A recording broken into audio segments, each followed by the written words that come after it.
এই ফোনটার unboxing review বেশ কিছুদিন আগে আমাদের চ্যানেলে এসেছিল। বেশ ভালো ফোন, আপনাদের ভালো লেগেছিল। Vivo X60 pro. কিন্তু এই ফোনটা যদি আরও ভালো হতো তাহলে কেমন হতো? হ্যাঁ, ভিভো সেটা বুঝেছে। ভিভো এর সাথে একটা প্লাস যোগ করে দিয়েছে। প্লাস যোগ করে ভিভো X60 প্রো প্লাস এই ফোনটা নিয়ে এসেছে। ফ্ল্যাগশিপ ফোন, ভিভোর তরফ থেকে এখন অবধি আনা বোধহয় সেরা ফোন। তো ফোনটা বেশ কিছুদিন হলো, প্রায় মাসখানেক আমি ব্যবহার করছি। কেমন লাগলো ফোনটা আজকের ভিডিওতে সব কিছু বলবো। ভালো লাগলে শেষে গিয়ে একটা লাইক করে দেবেন, খারাপ লাগলে ডিসলাইক করবেন। আর ভিভো X60 প্রো এর পর প্রো প্লাস এই ফোনটা কেমন ফোন ভিডিওতে দেখতে থাকুন।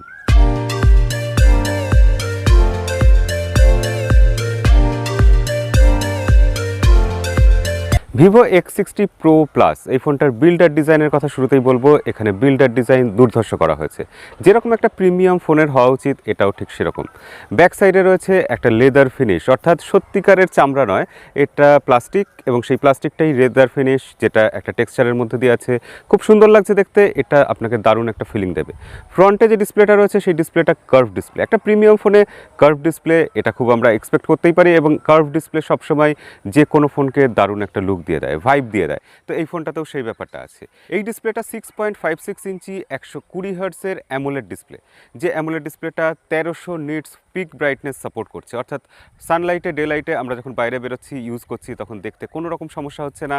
ডিসপ্লেটা অসাধারণ, খুব ভালো। ফুল এইচডি প্লাস 2K নেই, তবে তার দুঃখটা আপনি খুব একটা অনুভব করবেন না, কারণ ডিসপ্লেটা সত্যিই খুব ভালো। একটা প্রিমিয়াম ফোনে আর কি থাকতে পারে? একটা প্রিমিয়াম ফোনে ভালো প্রসেসর থাকতে পারে। এখানেও তাই দেওয়া হয়েছে, কোয়ালকম স্ন্যাপড্রাগন 888 প্রসেসর। যে প্রসেসরটা ভালো পারফর্ম করছে, যে প্রসেসরটা অন্যান্য ফোনের মতোই গরম হওয়ার একটা প্রবণতা রয়েছে, কিন্তু কোয়ালকম স্ন্যাপড্রাগন 888 প্রসেসরের ক্ষেত্রে আমরা দেখেছি যা ফোন এসেছে, OnePlus 9 Pro থেকে আরম্ভ করে স্যামসাং S21 আলট্রা, সব ফোনেই দেখেছি ক্যামেরা অন করে রাখলে গরম হয়ে যায়, প্রচণ্ড গরম হয়ে যায়। কিন্তু এই ফোনটা সেই তুলনায় অনেক কম গরম হয়েছে, তবে সেটা সহ্য ক্ষমতার মধ্যে। এবার ক্যামেরার কথা যেখানে এসেই গেল, সেখানে বলতেই হচ্ছে এখানে ক্যামেরা দুর্ধর্ষ দেওয়া হয়েছে। কিন্তু একটা প্রিমিয়াম ফোনে যত ভালো ক্যামেরা দেওয়া হয়, স্পেসিফিকেশনস যেরকম দেখানো হয়, সেটা কি রিয়েল লাইফে তত ভালো কাজ করে?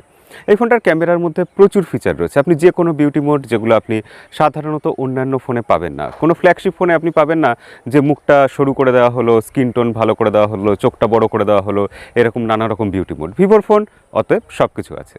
বিউটি মোডের দিক দিয়ে সব আছে, প্রচুর ফিল্টার আছে, যা কিছু চাইতে পারেন একটা ক্যামেরাতে সব কিছু আছে। এবং তার থেকেও বড় কথা, প্রফেশনাল যারা সত্যিকারের ভালো করে একটা ক্যামেরা ইউজ করতে চান, তাদের জন্য এখানে ক্যামেরা দেওয়া হয়েছে সেটআপে।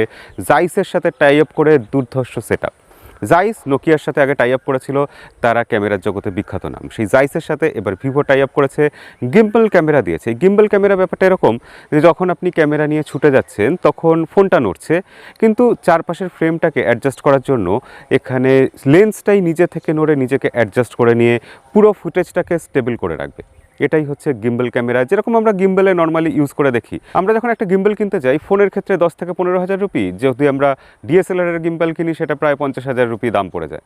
কিন্তু এখানে ফোনের মধ্যেই গিম্বল দিয়ে দেওয়া হয়েছে, অর্থাৎ ডিএসএলআরের ফিলিং একটা ফোনের মধ্যে যাতে পান।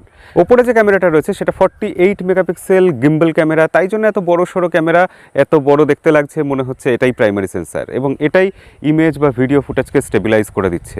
তারপরে রয়েছে প্রাইমারি সেন্সার, যেটা 50 মেগাপিক্সেল, যেটা ঠিকঠাক কাজ করছে, ভালো কাজ করছে, ইমেজ খুব ভালো তুলেছে। এবং এটার যে অ্যাপারচারটা আছে সেটা মাত্র 1.56। আমরা দেখি স্মার্টফোনে অ্যাপারচার 2 বা 1.8, এখানে 1.6 দেওয়ার ফলে এখানে কিন্তু লো লাইটে, নাইট মোডে খুব ভালো ফটো তুলতে পেরেছে। এর আগে আপনারা স্যাম্পল দেখেছেন, আজকেও দেখতে পাচ্ছেন যে কত ভালো এখানে লো লাইটে পারফর্ম করে এই ক্যামেরাটা। এরপর আছে একটা টেলিফটো জুম লেন্স আর একটা পেরিস্কোপিক জুম লেন্স, যার ফলে এই ক্যামেরাটা অবশ্যই খুব ভালো পারফর্ম করছে, জুম ভালো করছে, এইসব তো সব কিছুই রয়েছে। কিন্তু অটো ফোকাসের সমস্যা রয়েছে।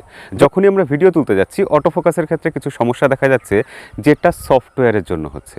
এখানে সফটওয়্যার বা ইউআই যেটা দেওয়া হয়েছে সেটা আগের থেকে অনেক ইমপ্রুভ করেছে।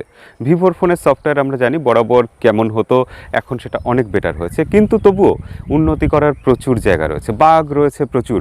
মাঝে মাঝেই অ্যাপ ক্র্যাশ করে যাচ্ছে, গেম প্লে করতে করতে গেম বন্ধ হয়ে যাচ্ছে, ক্যামেরা অ্যাপ্লিকেশান চলতে চলতে হঠাৎ ক্লোজ হয়ে যাচ্ছে। এগুলো অ্যাপ্লিকেশনের বাগ, এবং সেই অ্যাপ্লিকেশনের বাগের জন্যই অটো ফোকাস ঠিকঠাক কাজ করছে না, সফটওয়্যার ঠিকঠাক অপটিমাইজড নয়। ভিভোর এই জায়গাটাতে আরও কাজ করা দরকার। ফ্ল্যাগশিপ ফোনের জগতে তারা চলে এসেছে, এবার সফটওয়্যারও ফ্ল্যাগশিপ ফোনের মতোই দেওয়া দরকার। এখানে সফটওয়্যারের মধ্যে আমরা ইউআইতে প্রচুর প্রি ইনস্টলড অ্যাপ্লিকেশন পাচ্ছি, যেটা একটা ফ্ল্যাগশিপ ফোনের থেকে পাওয়ার কথা নয়। তাছাড়াও সেই প্রি ইনস্টলড অ্যাপ্লিকেশনগুলো প্রচুর নোটিফিকেশান দিচ্ছে, যেগুলো বলা যায় একরকম বিজ্ঞাপন, যেটা একটা ফ্ল্যাগশিপ ফোন, একটা দামি ফোন, সেখান থেকে আমরা আশা করি না। তাহলে শাওমি কি দোষ করলো? ভিভো ক্যামেরার ক্ষেত্রে ট্যাগলাইন ইউজ করেছে প্রফেশনাল ফটোগ্রাফি। তো এরকম সফটওয়্যার নিয়ে প্রফেশনাল ফটোগ্রাফি, এখানে কোথাও একটা যেন গ্যাপ রয়ে যাচ্ছে। প্রফেশনাল ফটোগ্রাফির জন্য সফটওয়্যার আরও ভালো হওয়া দরকার। প্রো মোড আছে, ভালো ফটো উঠছে, আমরা সব রকম কন্ট্রোল পাচ্ছি এই ক্যামেরার উপরে। তবুও কিছু বাগ, কিছু সমস্যা যেগুলো ফিক্স না হলে এটাকে কখনোই প্রফেশনাল লেভেলে ফেলা যাবে না। এই ফোনটা কেন প্রিমিয়াম ফোন হয়ে উঠতে পারছে না? ভিভোর ব্র্যান্ডিং, ভিভো ভালো ফোন বানায়, এত দামি ফোন প্রথম বানিয়েছে এবং শাওমির মতো কোম্পানির মতো স্পেসিফিকেশনস ভর্তি করে দিয়েছে। সব কিছু দেখে মনে হবে দারুণ রয়েছে, টপ ক্লাস রয়েছে, তবুও এই ফোনটা কেন সেরা হতে পারছে না? কেন ওয়ানপ্লাস, আইফোন বা স্যামসাংয়ের মতো ব্র্যান্ড ভ্যালু তৈরি করতে পারছে না? তার বেশ কয়েকটা কারণ আছে। এই ফোনটা মিস করছে IP67 বা 68 রেটিং, অর্থাৎ এটা ওয়াটার রেজিস্ট্যান্ট নয়, যেটা একটা ফ্ল্যাগশিপ ফোনের থেকে আমরা আশা করি। এখানে ওয়্যারলেস চার্জার নেই, যেটা আমরা একটা ফ্ল্যাগশিপ ফোনের থেকে আশা করি। এখানে 4200 mAh ব্যাটারি আছে, 55 ওয়াটের ফাস্ট চার্জার আছে, তবু ফোনটা পাতলা রাখার জন্য 4200 mAh যে ব্যাটারি দেওয়া হয়েছে, এটা 4500 অ্যাটলিস্ট দেওয়া উচিত ছিল, 5000 হলে ভালো হতো। এই ফোনটাতে flagship graded dual stereo speaker নেই। হ্যাঁ, দুটো স্পিকার নেই, একটা স্পিকার আছে এবং সেটার পারফরমেন্সও খুব আশানুরূপ নয়। আর একটু বেটার হওয়া উচিত ছিল এর স্পিকার কোয়ালিটি। এই সব দিক দিয়ে এই ফোনটা পিছিয়ে পড়ছে একটা ফ্ল্যাগশিপ ফোন হওয়ার জায়গা থেকে।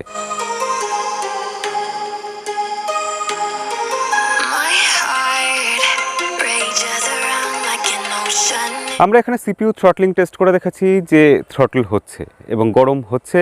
তবে হ্যাঁ, কোয়ালকম স্ন্যাপড্রাগন 888 প্রসেসরের সমস্যা এটা, যে প্রসেসরটার জন্য সব ফোনে, সেই প্রসেসর দিয়ে যত ফোন এসেছে সব জায়গাতে একই সমস্যা। এটা ভিভোর ফোনটাতে কোনো স্পেশাল সমস্যা নয়। এখানে 5Gর ব্যান্ড সাপোর্ট আছে ইন্ডিয়াতে অ্যাটলিস্ট 5টা। এছাড়াও এখানে রয়েছে ক্যারিয়ার অ্যাগ্রিগেশনের সাপোর্ট। সেক্ষেত্রে নেটওয়ার্ক নিয়ে কোনো সমস্যা আমি ফিল করিনি, কিন্তু এই টুকটাক ছোটোখাটো ব্যাপার, এগুলো একটা প্রিমিয়াম ফোনে, ফ্ল্যাগশিপ ফোনে আমরা আশা করি না। এখানে আছে 32 মেগাপিক্সেল সেলফি ক্যামেরা, যেটা ভিভোর ফোনে যেরকম পারফর্ম করে ঠিক সেরকমই পারফর্ম করেছে। প্রচুর বিউটি মোড আছে, বিউটি মোড অফ করে রাখলেও আপনাকে সুন্দর দেখতে লাগাবেই, সুন্দর করে দেবেই আপনাকে। ভিভো এটার শপথ নিয়েছে। এছাড়া এই ফোনটাতে আমরা দেখছি ডাইনামিক রেঞ্জ ঠিকঠাক ম্যানেজ করেছে, পোর্ট্রেট মোডে খুব ভালো কাজ করেছে, নাইট মোডে সেলফির ক্ষেত্রে সেখানেও খুব একটা হতাশ করেনি আমাদের। ওভারঅল ভিভোর ফোনটার ক্যামেরা স্টিল ইমেজের ক্ষেত্রে খুব ভালো। এখানে ভিডিওর ক্ষেত্রে 8K পর্যন্ত ভিডিও রেকর্ড করা যাচ্ছে ব্যাক সাইডের ক্যামেরা দিয়ে, সেটাও একটা ফ্ল্যাগশিপ ফোনের মতোই ফিচার দেওয়া হয়েছে। সব মিলিয়ে এই ফোনটা কেমন লাগলো আমার? আমি বলবো এই ফোনটা ভালো ফোন। এই ফোনটাতে অনেক কিছু দেওয়া হয়েছে যেগুলো পছন্দ হবেই, ভালো লাগবেই, কিন্তু তারপর নেওয়ার পর আফসোস করতে হতে পারে, কারণ এই ফোনটাতে সফটওয়্যারে আপনাকে সেই এক্সপিরিয়েন্সটা ভিভো দিতে পারেনি। এবং ভিভো আগামী দিনে যদি সফটওয়্যারে ঠিকঠাক এক্সপিরিয়েন্স দিতে পারে, উন্নতি করতে পারে, তাহলে এরকম যদি তারা স্পেসিফিকেশনস দেয়, এরকম সব কিছু প্রসেসর থেকে আরম্ভ করে সব কিছু ভালো দেয়, টপ নচ দেয়, তাহলে ভিভো কিন্তু একটা প্রিমিয়াম ব্র্যান্ড হিসাবে আগামী দিনে উঠে আসতে পারে। তো সেক্ষেত্রে আমার মতে ভিভোর এই ফোনটা নিতেই পারেন আপনি, কিন্তু নেওয়ার আগে দুবার ভেবে নেবেন যে আপনি এই সব অত্যাচারগুলো সহ্য করতে রাজি আছেন কিনা। যদি সেটা সহ্য করতে পারেন, এই ফোনটা আপনার জন্য একটা ভালো ফোন হতে পারে, অ্যাটলিস্ট শো অফ করার জন্য দারুণ ফোন হতে পারে। তো আজকের ভিডিওতে এইটুকুই বলার ছিল। ভিডিও কেমন লাগলো সেটা কমেন্ট করে জানাবেন। দেখা হবে পরের ভিডিওতে। আজকের মতো বিদায়।